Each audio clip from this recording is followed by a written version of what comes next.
Je suis venu, et vous savez, parce que quelqu'un l'a dit dans la salle,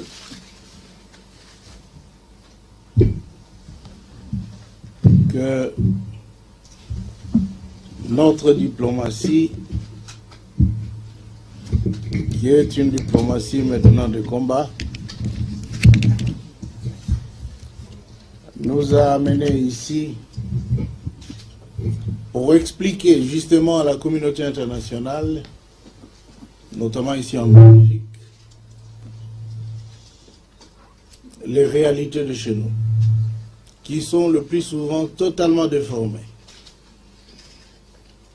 Déformées surtout quand on prend des victimes pour des agresseurs.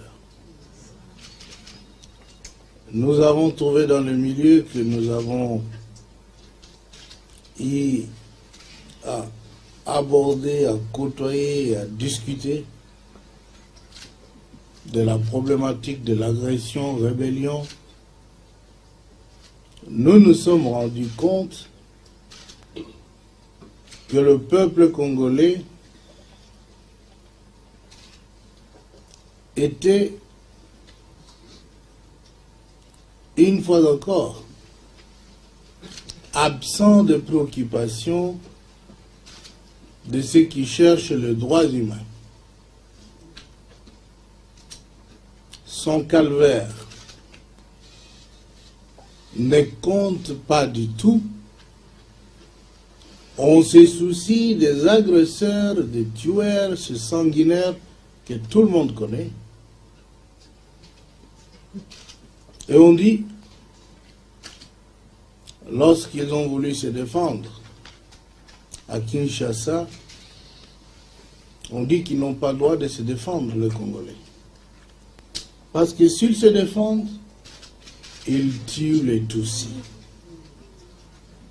Il fallait donc que le peuple congolais ne se défendât pas et que maintenant n'ose pas libérer son pays. Parce que chaque geste dans la direction d'expulser l'ennemi est vu comme une tentative de créer un génocide. Nous avons écouté avec consternation ce genre d'abomination. Et c'est une injustice insupportable. Et je veux vous avouer, mes chers compatriotes, que la lutte continue et qu'il faudra soutenir, qu'il faut la continuer. C'est du moins la conclusion à laquelle ma délégation et moi-même sommes arrivés. Après avoir rencontré d'éminentes personnalités,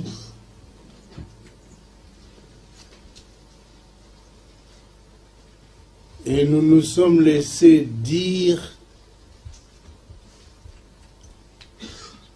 que le Congo a identifié l'ennemi dans une tribu. Et nous avons dit quelle tribu, naturellement, ils ont parlé de tribu Tutsi. Et comme tout le monde le sait, l'armée rwandaise, burundaise, sont des armées mono-ethniques. Et lorsque l'armée rwandaise est venue chez nous, on a vu une seule ethnie, Tutsi. Alors, si le peuple se défend contre l'agression de Tutsi, armé,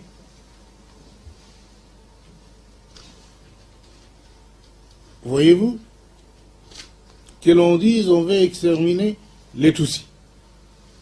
Alors qu'est-ce qu'il faut faire? Les laisser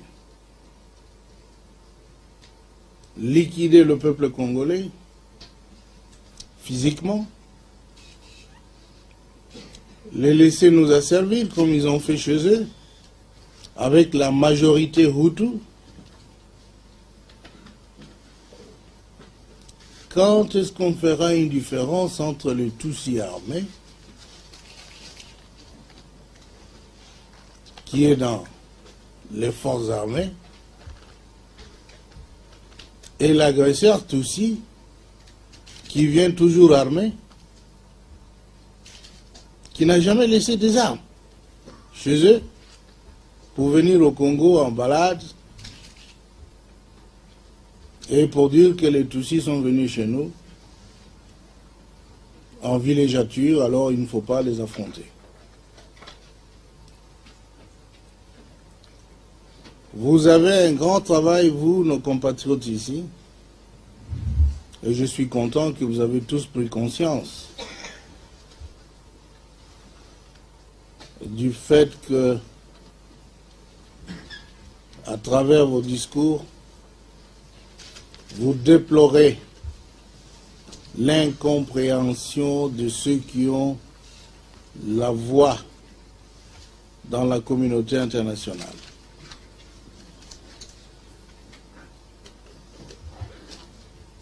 Nous venons de séjourner quelques 48 heures ici. Notre propos était de dire aux autorités belges qu'elles ne doivent pas demeurer passives devant la violation flagrante de la Charte des Nations Unies, devant l'agression que subit notre pays,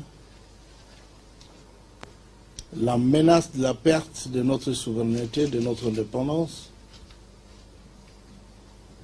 et que nous avons demandé aux autorités belges de peser de tout leur poids auprès d'autres décideurs de la communauté internationale et en particulier de l'Union européenne afin de faire respecter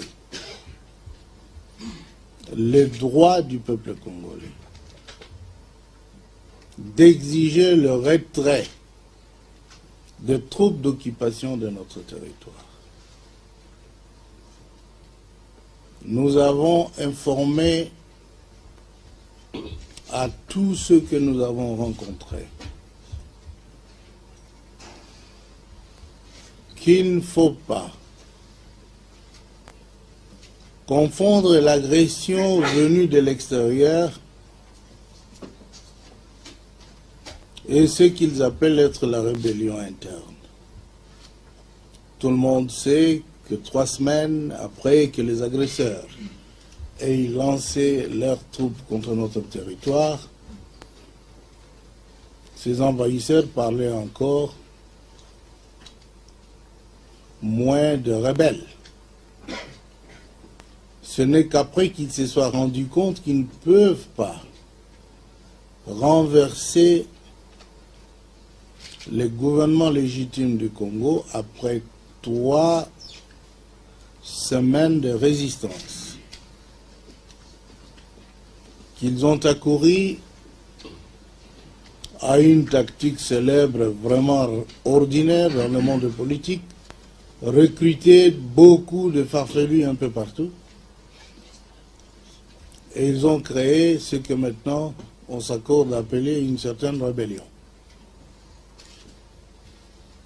Ces gens, tout le monde les connaissent. Nul n'a vu le pauvre Wamba qui était à Dar es Salaam à l'université physiquement affaibli,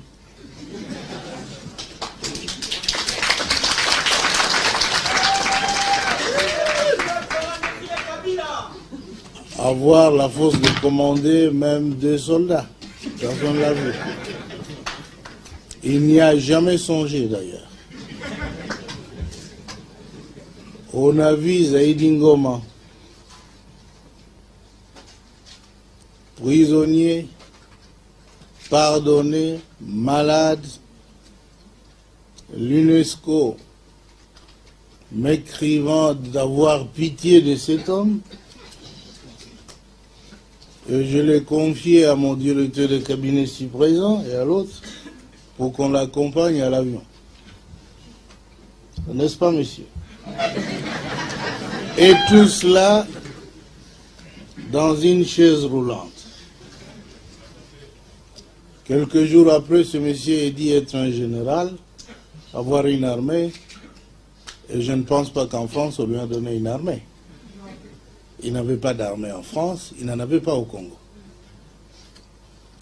Ce sont ces gens-là que les envahisseurs disent qu'ils sont devenus des responsables d'une rébellion. Les autres, vous les connaissez, nos frères, qui ne tarissent pas d'ardeur, bien qu'ils ont été pendant plus de 30 ans au pouvoir, refusent de prendre le congé. Ils veulent continuer à nous faire voir ce qu'ils ont déjà fait voir à tout le monde. Ils ont nom, Tambo et Mwamba et autres. Et lui aussi, je pense, vous qui êtes ici, parce qu'il a toujours été ici, vous ne connaissez même pas qu'il a un seul bataillon. Il ne peut pas l'avoir ici, non? L'a-t-il ici, là? Non. Dans quelle forêt ici? Où est-ce qu'on fait le maquis? Alors, brusquement, ils sont présentés comme des généraux d'une armée qui s'est révoltée contre Kabila. Pas contre Kabila, bien sûr, il se trompe. Mais tout ce que nous disons, ces frères-là ont été utilisés par les envahisseurs pour cacher leur motivation. L'agression, vous connaissez, a une motivation économique. Tout ce pillage fait à l'Est, là, de mines, de café, mais c'était la raison de nos mésententes avec nos anciens alliés. L'autre motivation, c'est de prendre le peuple congolais pour un peuple mineur, et lui dire ce qu'il doit faire. Et Museveni l'avait dit à la délégation des ministres des Affaires étrangères de SADC que le Congo a besoin d'un dirigeant faible. Kabila est trop fort. On lui dit faites ceci, il refuse. Et qu'est-ce qu'on nous disait de faire? De donner à Museveni, à ses frères, des concessions. Parce qu'il s'y trouvait déjà. Je ne sais pas s'ils coopéraient avec les autres, le Mobutistes avant. Ils avaient des concessions. On leur disait maintenant, allez régulariser votre situation au ministère des Mines. Pour eux, c'était là des insultes. Ils avaient droit d'avoir des concessions au Congo. On a dit, messieurs, c'est pas possible. Droit de frauder les cafés, le bois, la papaye, l'or. Et comme on ne pouvait accepter que ces choses se fassent autrement que par le canal légal établi, c'était une source de mésentente. Enfin, l'expansion territoriale est une autre motivation. L'empire Himatusi a besoin de territoires, de terres congolaises. Et vous savez que nous ne sommes pas d'accord. Je viens d'apprendre ici, que vous n'êtes pas d'accord non plus. Alors, c'est cette guerre qu'on nous impose est une guerre injuste. Nous devons la dénoncer. Nous sommes venus la dénoncer parce qu'il y avait une duplicité dans l'attitude de beaucoup de pays de la communauté internationale. vous savez, même si le progrès est déjà fait pour reconnaître que nous sommes victimes d'une agression, mais cette attitude est tellement molle, elle n'est pas énergique. C'est une attitude qui ne va pas jusqu'à l'exigence de... Parce que vous avez reconnu, ils l'ont fait eux-mêmes, que vous êtes sur le territoire congolais et personne ne vous y a invité. Retirez-vous. Cette exigence est importante dans notre cas. Il faut rappeler que ce sont des pays membres de l'ONU, membres de l'OUA, qui, avec leurs armées, ont envahi la terre congolaise. Dans le cas de Koweït, tout le monde sait, on n'a pas demandé aux Koweïtiens de discuter avec les Irakiens. Nous avons vu, tous, une armada pour aller rétablir l'ordre. Dans notre cas, on vous dit négocier avec l'agresseur.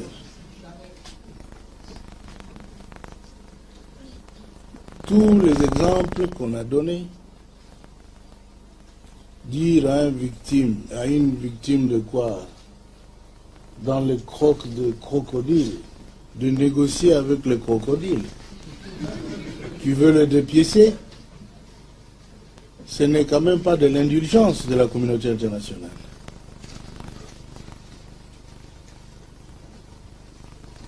Nous en sommes là, et il semble qu'ils bougent. Ils ont identifié les agresseurs,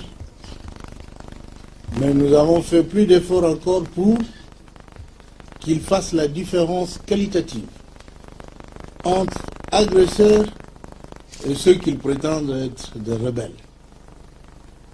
Et pour les rebelles, ils nous disent que ce sont des problèmes internes qui ont enfanté les rebelles. Et nous disons qu'il y a dans notre pays des partis d'opposition que nous avons hérités, bien entendu. Et ces partis d'opposition n'ont pas adhéré à la violence pour renverser le gouvernement légitime établi. Ces partis sont plus crédibles que le ramassis des autres qui ont été amalgamés dans un groupe, je ne sais pas, ou plusieurs groupes, dont on dit qu'ils ont la légitimité, le peuple les aime, c'est nous qui les empêchons d'être des opposants politiques valables. Faux, bien entendu. Donc nous voulons que cette différence entre les soi-disant rebelles et les envahisseurs soit tout aussi très claire ici, pour qu'il n'y ait plus de position ambiguë de ceux qui doivent décider du destin de notre pays. J'espère qu'avec ce voyage et votre insistance, parce que vous le faites aussi ici, c'est le combat de tous les Congolais, que les fameux rebelles n'ont pas besoin d'être rebelles. Il y a dans notre pays un processus de démocratisation très avancé qui aboutira certainement à la libéralisation des activités politiques pendant les quelques 2 mois qui viennent. Mais ce n'est pas parce que nous sommes sous pression que nous faisons cela. Mais c'est le calendrier. C'est l'aboutissement normal de notre calendrier. Nous n'acceptons pas de pression. Ça, c'est pas possible. C'est l'aboutissement normal du processus de démocratisation. Vous connaissez qu'il y a un projet de constitution qui circule et examiné par tous les groupes d'opinion du pays. Je ne sais pas si ici, votre ambassade n'a pas eu du ministère de la Justice des copies des projets de constitution afin que vous puissiez les examiner. Vous n'avez pas eu? Il faut demander. Il faut demander, messieurs. Et il n'y a pas que ça. Il y a une série de projets de loi. Loi référendaire. D'abord, le projet va être soumis au référendum. Mais avant ça, il y a des lois sur les associations, loi sur, projet de loi sur le parti politique. Et tout ça, le peuple congolais sait que nous sommes très sincères. Et toutes ces lois sont confectionnées par des experts qui sont membres d'une commission de réforme institutionnelle. Et après, les citoyens dans des groupes d'opinion lisent, émettent leurs avis, leurs opinions, afin que l'Assemblée future puisse amender.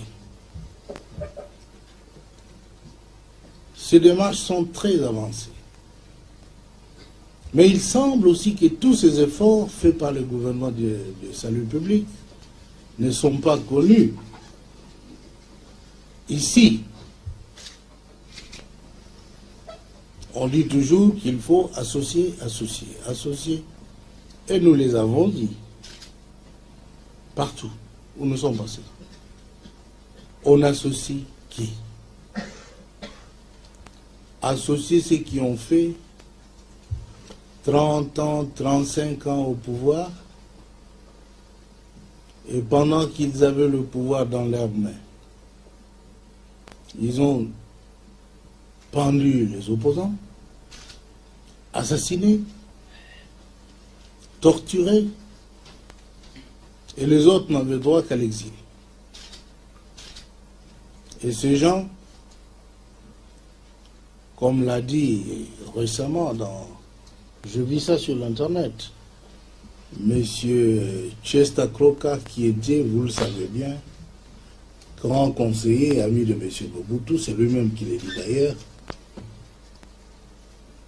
que ces Congolais-là, les anciens Mobutistes, et leurs amis, devaient attendre 3 générations pour prétendre à une quelconque ambition politique encore. Celui qui dit cela, c'est celui qui les conseille. Herman Cohen. C'est Herman Cohen. C'est monsieur Herman Cohen, je m'excuse. Il l'a dit publiquement, c'est écrit, l'Internet c'est pour tout le monde, non? Il les connaît bien et il les conseille d'attendre 3 générations avant d'avoir une prétention à quelques portefeuilles politiques encore. Parce que tout est politique. Eux veulent faire la politique immédiatement. Et on nous dit, par ceux qui les ont supportés pendant tous ces temps, qu'il faut qu'on les associe. Dites-vous bien que nous leur avons répondu. À tous, lorsqu'ils étaient au pouvoir, pourquoi ne nous ont-ils pas associés, eux?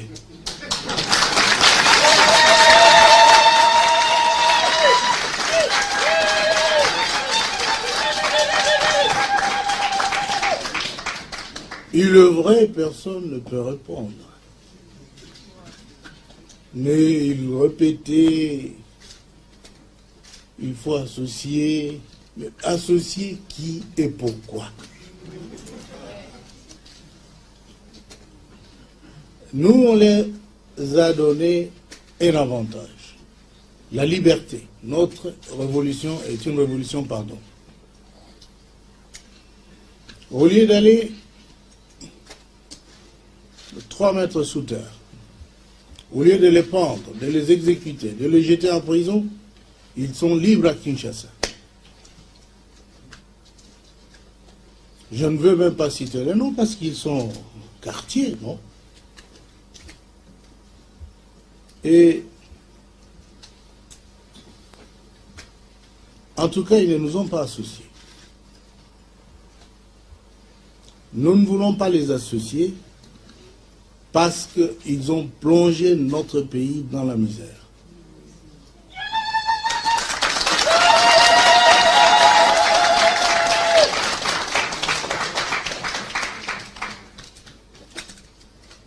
C'est tout à fait vrai ce qu'a dit un camarade ici.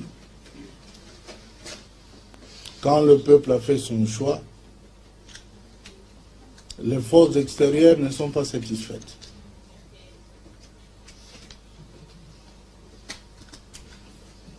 Nous pensons que c'est un autre front où vous devez axer le maximum d'efforts pour faire comprendre que ces messieurs, 35 ans d'activité politique, mais quand arrivera l'heure de pension? Quand? Ils doivent aller en congé. Maintenant, nous voulons le renouvellement de la classe politique.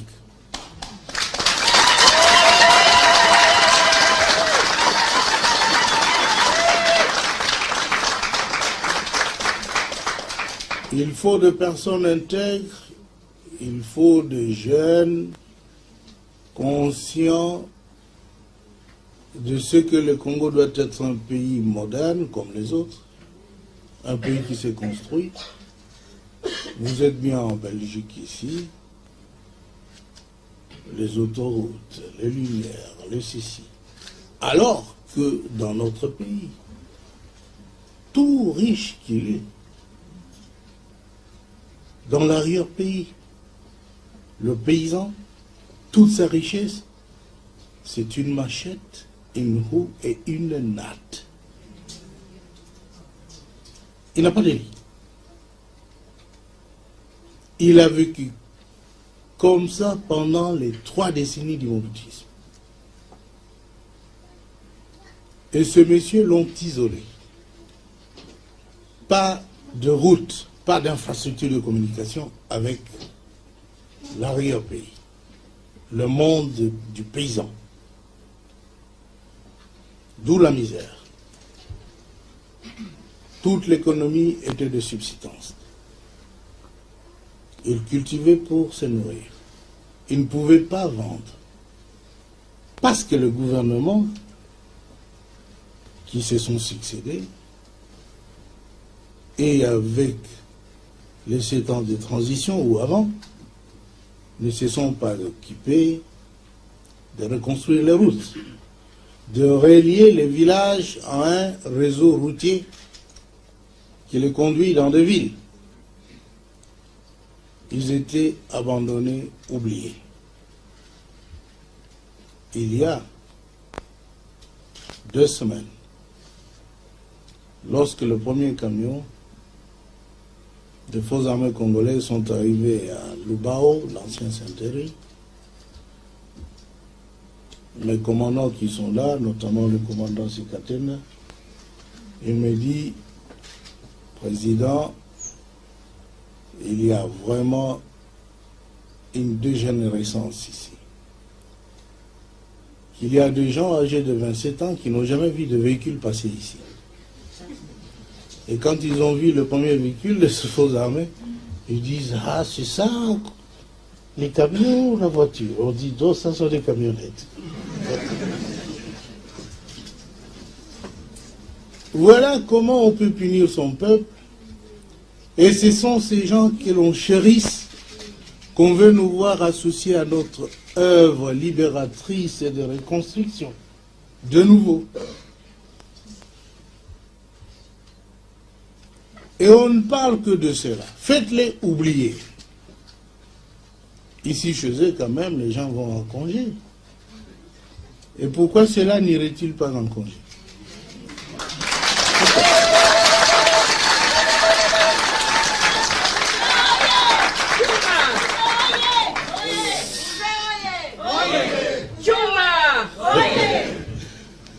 C'est pourquoi...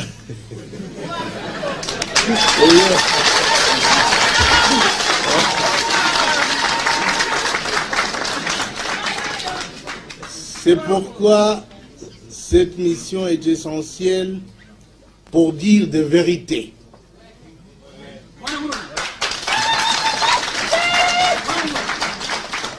Et je pense, mes ministres qui sont avec moi sont des témoins, nous n'avons dit que la vérité. Parce que le peuple attend de nous, qui sommes ses soldats, qu'on défende ses intérêts, qu'on ne nous impressionne pas. Notre pays a été impressionné pendant plusieurs décennies. Et le résultat, la misère, la pauvreté.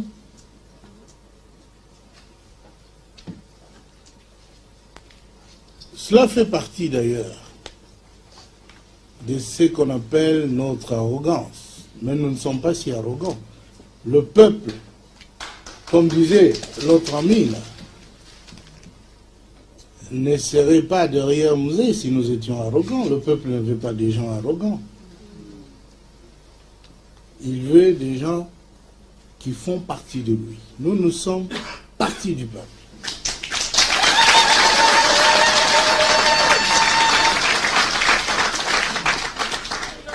Donc j'espère, mes frères, mes chers compatriotes, que notre mission ici était une mission de bonne volonté.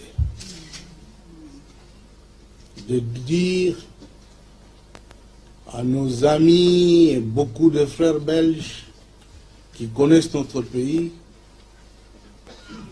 que quelque part les opinions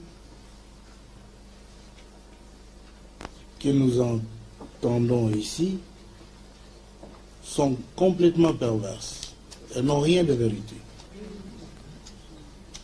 Et il fallait que quelqu'un leur dise cela. Et nous sommes venus leur dire.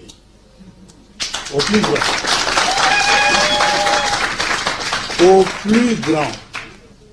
Au plus grand, il fallait leur dire. Monsieur, ce n'est pas ça, c'est ceci. Et nous l'avons fait.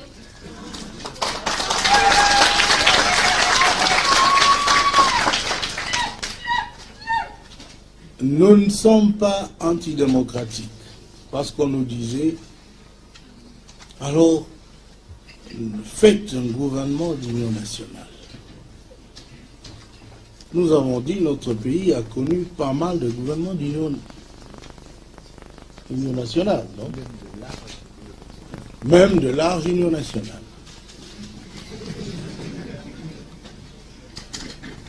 Vous connaissez que pendant 7 ans, il y a eu transition dans notre pays. Et cette transition de 7 ans a connu 10 gouvernements d'union nationale. Mais pourquoi ça n'a pas débouché sur la démocratisation du pays? Tout simplement parce que c'était un gouvernement de combinards. Des gens qui disaient, vous, tel portefeuille. Moi, donnez-moi ceci. Celui-là, tel portefeuille. Ils étaient contents que s'ils allaient devant le peuple, le verdict serait catastrophique. Ils ont voulu continuer cette vie de tricherie avec leur peuple. Ils l'ont mené jusqu'à ce que nous sommes venus mettre fin à ce genre d'amusement. Et maintenant, lorsqu'on nous dit de faire le même jeu,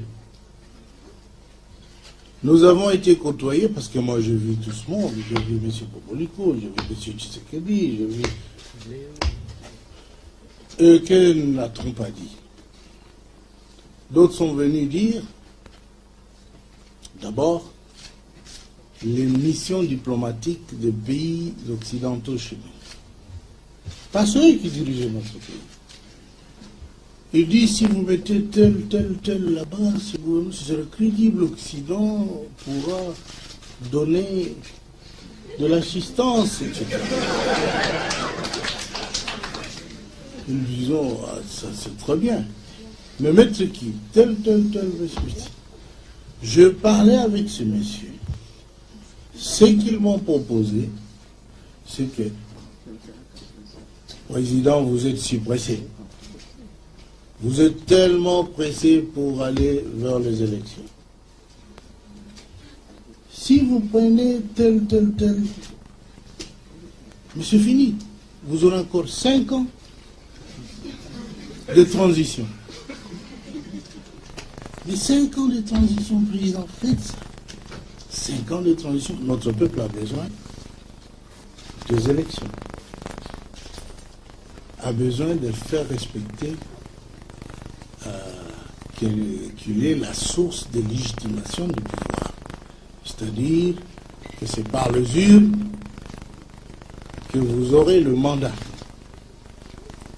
Tant que ce gouvernement n'est pas issu de mandat, c'est-à-dire de verdict des urnes, vous ne pouvez pas être dans un gouvernement d'union nationale, parce que le nôtre est provisoire. Et le gouvernement d'union nationale, c'est le résultat du cartel, le groupe.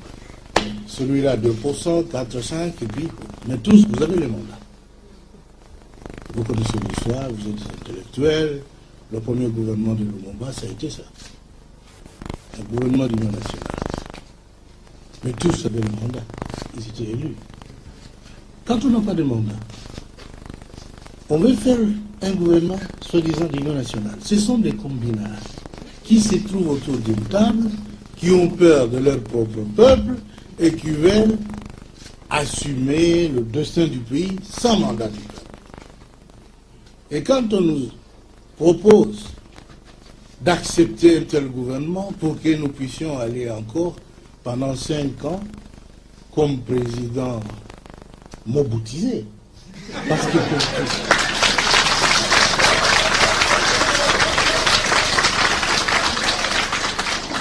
ils ont encerclé Mobutu, ils lui ont dit soyez président, restez président. Et nous continuerons. Ils ont continué. Mobutu n'avait plus de mandat, plus de légalité. Mais ils étaient autour, c'est votre tour-là. Ils étaient autour. Président. Ils veulent aussi que je devienne...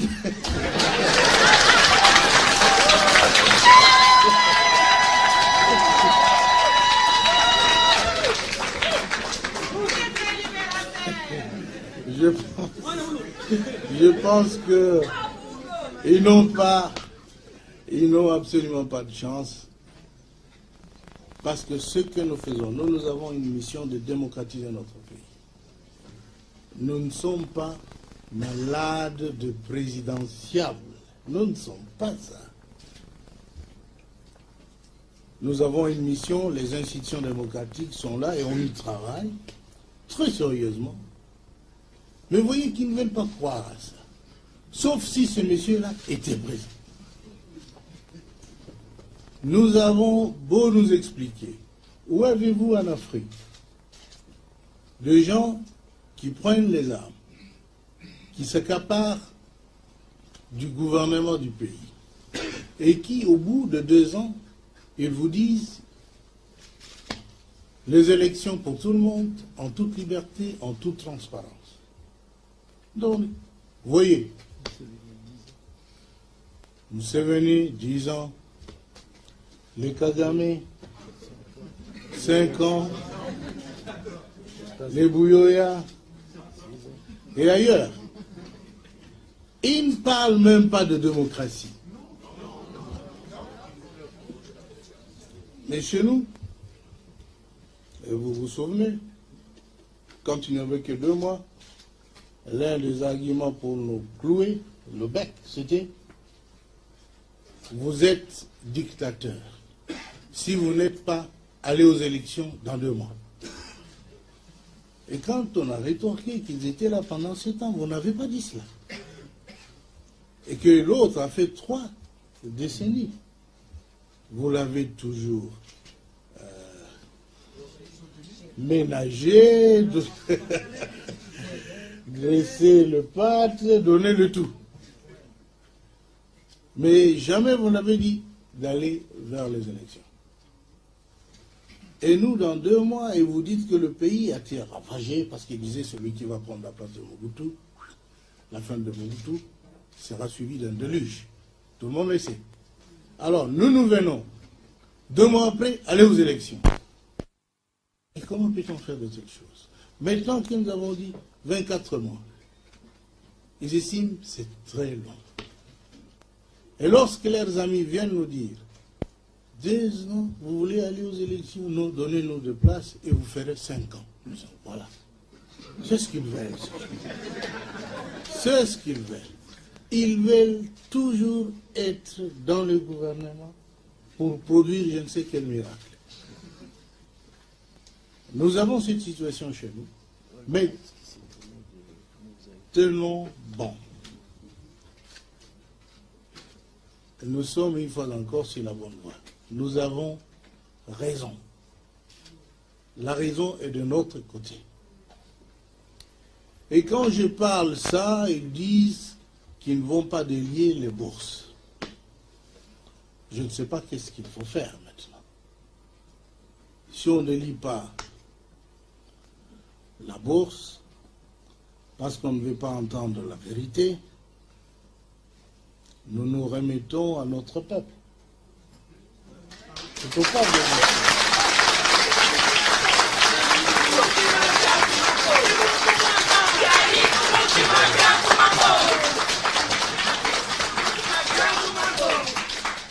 Et le vrai, il faut s'en remettre à son peuple.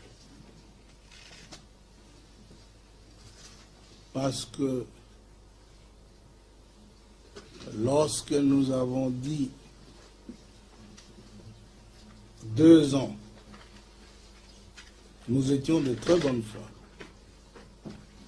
Nous savions que le peuple veut une autre vie, une vie démocratique, une vie de liberté. Et maintenant encore, plus que pendant ce temps-là, le peuple est déterminé à gagner sa liberté, ses institutions démocratiques. Mais vous savez, lorsque Mme Albright a visité Kinshasa, elle était venue dans mon bureau me visiter avec mes collaborateurs pour me dire, Monsieur le Président, moi je viens, écoutez, je suis professeur de sciences politiques à je ne sais quelle université là, avant qu'elle ait rejoint le State Department. Et que son cours spécialisé, c'était que tout le régime totalitaire, lorsqu'il tombe, les chaos s'ensuivent automatiquement. Et qu'avez-vous fait, vous, pour arrêter le chaos ici au Congo? J'ai dit, c'est très simple. Je connais l'histoire de mon pays et l'histoire politique. En face de 400 partis politiques, de plusieurs milices, parce qu'on a capturé à la libération de Kinshasa 36 000 armes de guerre dans les mains du responsable. Et nous avons dit qu'il fallait un congé à nos hommes politiques très habiles. Donnez-les le congé de 24 mois. Et après, on va reprendre. Donc, on ne pouvait plus se jeter de pierres, faire des attroupements pour s'entre-accuser et en finir par des assassinats, etc. Le jeu était si simple, et c'est comme ça que nous avons réussi. Ah, félicitations. Malgré ça, Répétition. Liberté politique, maintenant là. Mais disons, après 24 mois, vous verrez que notre peuple a compris. Et c'est pourquoi, à Kinshasa, il est difficile d'avoir un autre langage que le langage de solidarité de tout un peuple. Contrairement à ce que j'ai écopé quelque part là, c'était où ça? Ici là, à Gand, où j'ai trouvé un groupe de Congolais qui criait Kabila assassin, il a tué les enfants de Tutsis. Alors que je n'en ai tué même pas un seul. J'étais ahuri. Je voulais refuser d'aller parce que ce sont des insultes inutiles. Les gens irresponsables, réfugiés ici, loin de chez eux, ils ne connaissent pas la réalité et ils insultent les gens parce que les Tutsis leur mettent la vérité dans la bouche, leur vérité à eux. Le pays occupé par les Tutsis qui assassinent, et vous savez, Museveni a envoyé dans ce pays-là 1500 soldats séropositifs. Pour faire quoi? Pour faire quoi? Pour continuer les génocides. C'est une maladie comme une autre, bien entendu. Mais choisir ces gens-là pour les envoyer au Congo, quelle est l'intention de ce diable-là? Et ce petit monsieur que j'ai vu là, c'est une infime minorité. Je voudrais bien qu'ils aient crié ça à Kinshasa. S'ils n'auront pas de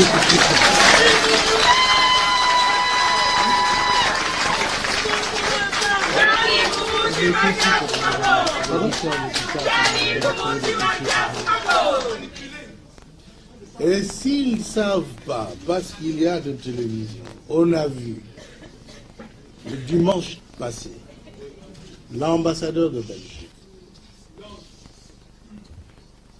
qui avait plus de 29 Tutsis chez lui. Le gouvernement du salut public a donné protection depuis plus de 3 mois à ces gens. L'ambassadeur de Belgique est sorti avec ces gens-là, le directeur du cabinet, l'inspecteur général de la police, l'ANR, oui, le ministre des Droits humains, au Kitonu. On les a vus accompagner ces Tutsis, très contents, qui se sont exprimés à la télévision nationale pour dire qu'ils regrettent de quitter leur pays. Ces gens-là, les Kagame, donc, ils parlent des Kagame, sont venus leur créer des difficultés, ils étaient bien, ils ont tout dit.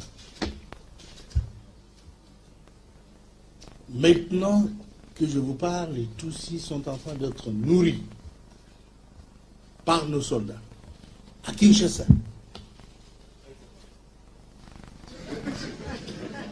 Ils sont nourris, protégés. On les dit, bon, rentrez chez vous dans la cité. Ils disent, ils ne peuvent pas rentrer parce qu'ils seront massacrés par la population. Alors, comme nous ne pouvons pas mettre un soldat pour surveiller chaque Tutsi, il faut quand même qu'il soit protégé. Et nous le faisons. La Croix-Rouge est présente. Témoin. On les nourrit. Mais maintenant, là, c'est nous qu'on accuse d'assassiner les Tutsis, mais on ne l'a jamais fait. Et que dire de ceux qu'ils ont déportés à Bukavu, les nôtres? Qui connaît où ils sont? Ces gens-là aiment le sang. Il a bien dit, le génocide, ce n'est pas congolais. Ce n'est pas dans nos traditions. Ça n'a jamais été.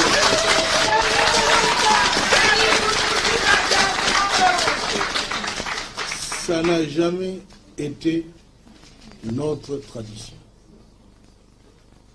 Ils ont déporté des gens. Ils tuent chez nous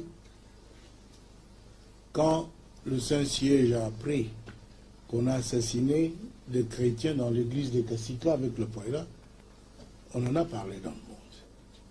Et tous les autres qui sont massacrés partout. On n'en parle pas. Chaque jour, ils tuent.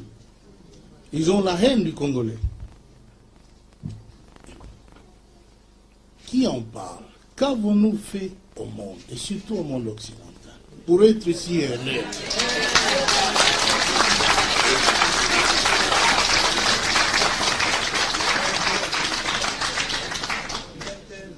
Nous-mêmes, quand nos soldats meurent, nous les enterrons avec dignité. Il y a 2 semaines et demie, Kagame, le sanguinaire, un sadique, a donné l'ordre à ses soldats. Si un soldat Tutsi tombe, coupez la tête. Et ceux qui étaient tués à Kabalo, on les a vus, ils avaient encore leur tête, mais comme la guerre se poursuivait, ils sont venus avec des tentes. Ils repoussent la compagnie qui était à l'aéroport de Kabalo, juste pour venir s'occuper des coupes de tête. On a trouvé plus de 89 corps sans tête de soldats aussi. Où ont-ils amené les têtes de tous? Et tout ça pour dire après qu'on a tué les Tutsis, voilà ceci. Mais ces gens sont des sanguinaires, ils n'ont même pas peur de couper la tête de mort. Ils sont formidables. Et en ont l'habitude parce que c'est dans leur tradition. Si vous avez une tradition pour manger de la viande crue, vous mangerez toujours. Et si vous avez l'habitude d'égorger les hommes, vous le ferez. Et c'est pourquoi couper la tête de mort, pour eux, ça ne pose aucun problème.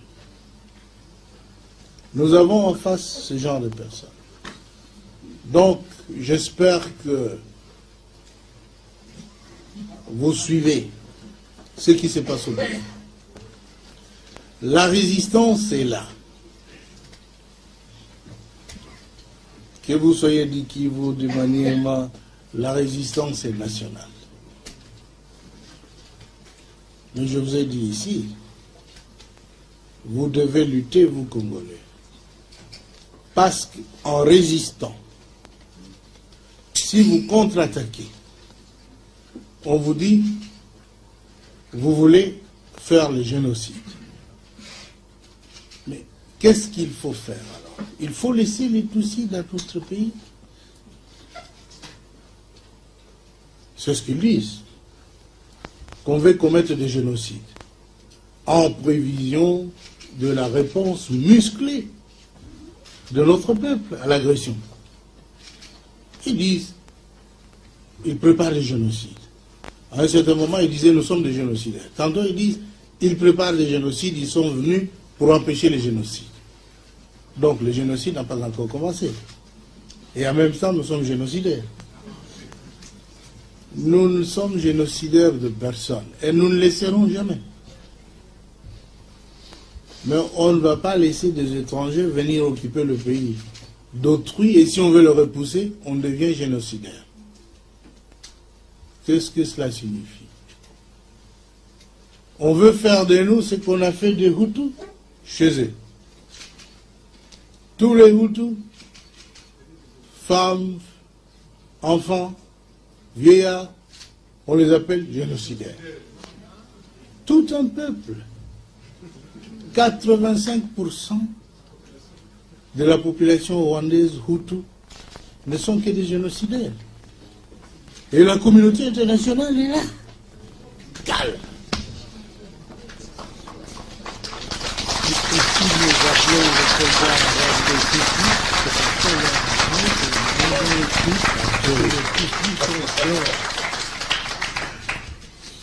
oui, naturellement. Mon directeur de cabinet me disait ce qu'il a entendu ce matin lorsque un responsable politique hier, je crois, d'ici me disait, mais Monsieur le Président, pourquoi vous identifiez l'ennemi avec les Tutsis, avec une ethnie? Mais au Rwanda ne vient qu'une seule armée monoethnique, composée de Tutsis.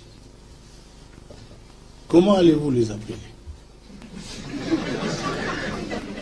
Il dit, trouvez-moi les noms qu'il faut donner à l'armée des Tutsis.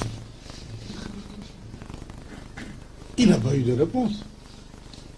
On n'identifie pas l'ennemi avec une ethnie. Mais quand une ethnie constitue une armée, mais c'est l'armée de cette ethnie-là. Et comment va-t-on les appeler? En tout cas, les Hutus ne sont pas dedans.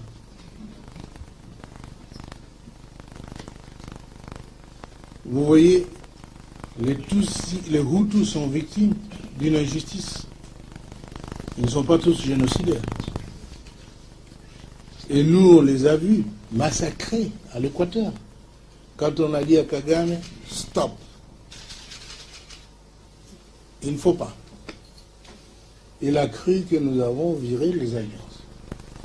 Je dis, il ne faut pas tuer les gens qui ne se défendent pas.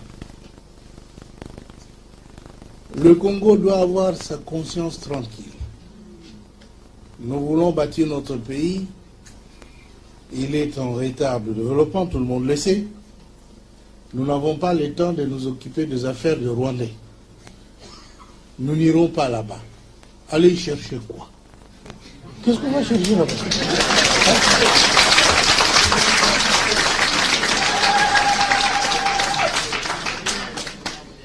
Je ne vois pas ce qu'il faut aller chercher. Ils ont du café, nous avons du café. Et ils ont des bananes, nous en avons. Et puis quoi encore? Il n'y a plus rien.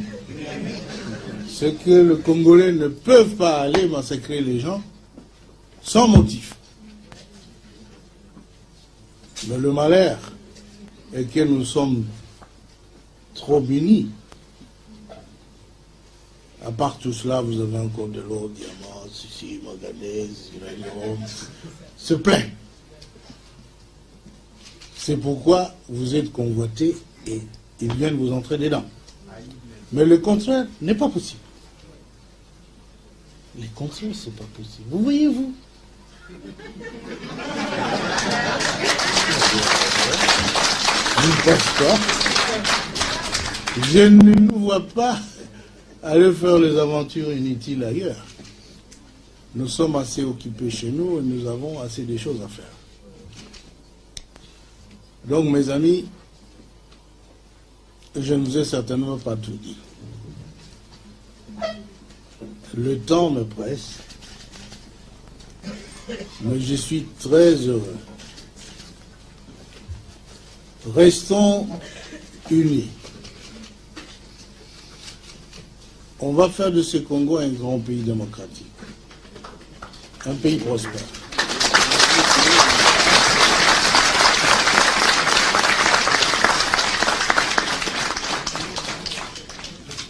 Je vais répondre à ces interrogations avec mon gouvernement. Je vais convoyer les réponses par le biais de notre ambassade ici.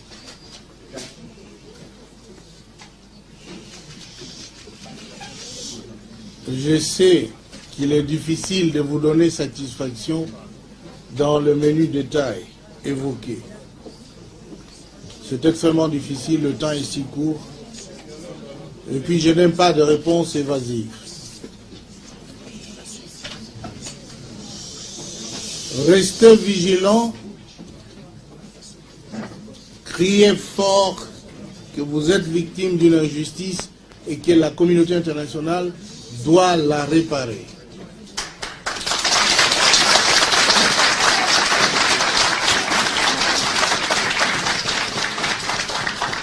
J'espère que la télévision congolaise est ici aussi, non? Elle le présente?